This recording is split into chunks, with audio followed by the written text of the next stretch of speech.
Hello everyone, welcome to positive mind channels. आज हम Hindi class 7 के नीलकंठ चैप्टर के शब्दार्थ करने जा रहे हैं।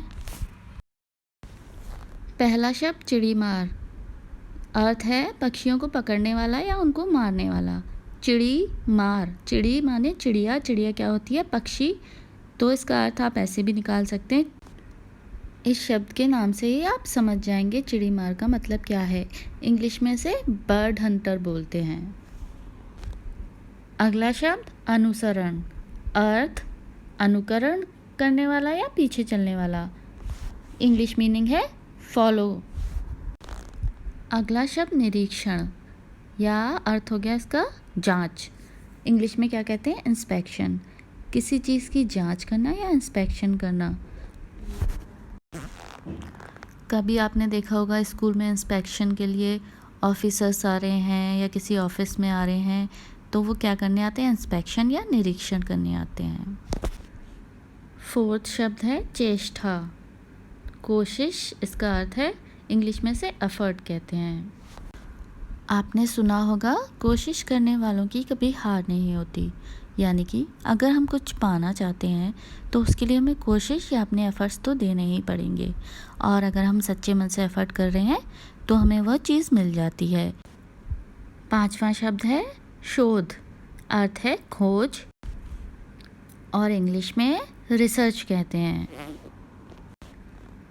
रिसर्च या खोज कौन करते हैं?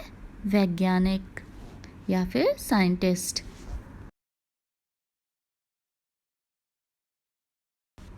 अगला शब्द अभिमानिनी। अर्थ घमंडी या एरोगेंट।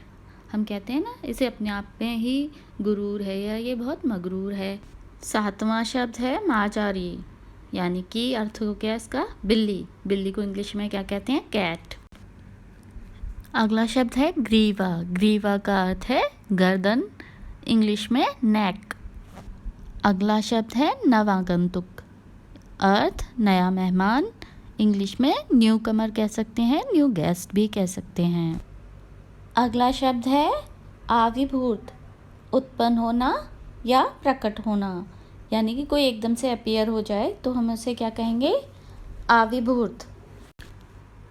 अगला शब्द है सोपान। सोपान यानी सीढ़ी। सीढ़ी या फिर हम क्या बोलते हैं? जीना, इंग्लिश में स्टेयर। अगला शब्द है उदीप्ति। अर्थ चमकदार, इंग्लिश में ग्लो। अगला शब्द है आंत्र क्रंदन। अर्थ पीड़ा से कराहना या डर कर चीखना, इंग्लिश में ग्रोन इन पेन।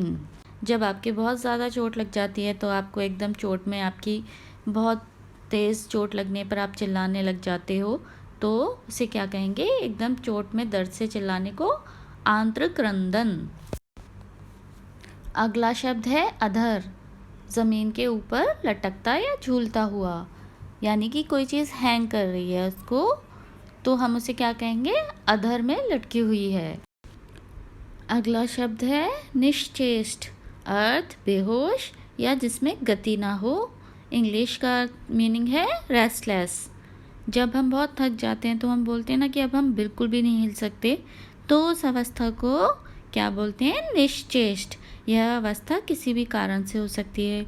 आपकी तबीयत खराब हो या चोट लग गई हो या कोई बीमारी हो और हम बहुत थके हुए हों, तब भी ऐसा हो सकता है, तो हम इस अवस्था को निश्चेष्ट कहते हैं, या हम कहते हैं कि हम बहुत रेस्टलेस फील कर रहे हैं। अगला शब्द है मंद केका। जब मोर बहुत धीमी धीमी आवाज़ निकालते हैं तो उसे मंद केका कहते हैं, English meaning peacock low voice. अगला शब्द है कलह। अर्थ है झगड़ा या लड़ाई, इंग्लिश मीनिंग फाइट। अगला शब्द दुकेली। अर्थ जिसके साथ कोई दूसरा भी हो, यानी कोई व्यक्ति अकेला ना हो, इंग्लिश में क्या कहेंगे? कि आप अदर पर्सन के साथ हो, अकेले नहीं हो, कोई सेकंड पर्सन आपके साथ है। अगला शब्द है मेघाच्छन्न। अर्थ है बादलों से घिरा हुआ, इंग्लिश मीनिंग क्लाउडी, यानी जब बहुत सारे काले काले बादल आ जाते हैं तो उस वक्त जो दिखता है आकाश उसको मेघाच्छन्न बोलते हैं। आई होप आपको शब्द अर्थ अच्छे से समझ आ गए होंगे। अगर नहीं आए हैं तो आप मुझे कमेंट सेक्शन में लिखकर बता सकते हैं। और मुझे ज़रूर बताइए आपको नेक्स्ट वीडियो कौन से सब्जेक्ट, कौन से चैप्टर एंड कौन से क्लास की चाहिए।